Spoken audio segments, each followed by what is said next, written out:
சிறுகடிக்க ஆசை சரியல்ல அடுத்த வர எபிசோடில் நம்ம ஹனனி இருந்துட்டு அவங்க வீட்டில் எல்லாரையும் கொட்டிக்கிட்டு ஸ்வேதாவையும் கூட கொட்டிக்கிட்டு நேராக மனோஜோட வீட்டுக்கு வராங்க. நீங்களாம் இப்படி செய்வீங்கன்னு நான் கொஞ்சம் கூட எதிர்பார்க்கவே இல்லை அப்படின்ற மாதிரி வந்த உடனே சத்தம் போடுவோம்.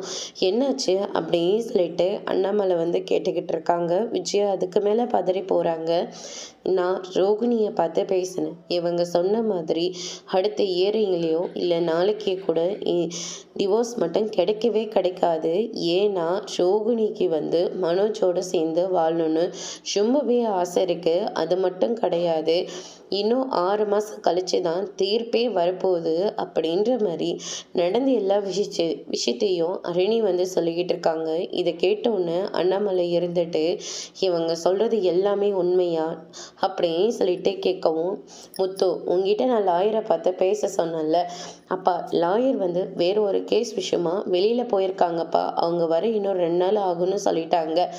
அதனால தான் என்னால் எதுவும் பேச முடியல. அவங்களோட ஃபோனும் நாட்டுச்சிவில் இருக்கு, அவங்களுடைய அசிஸ்டண்ட்டு தான் சொன்னாங்க அப்படின்ற மாதிரி சொல்லிடுறாங்க.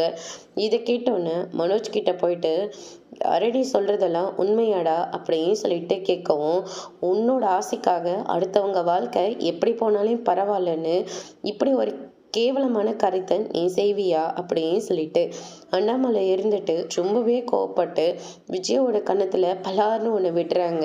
அதோடு இன்னைக்கான பிரம முடிச்சிருக்காங்க.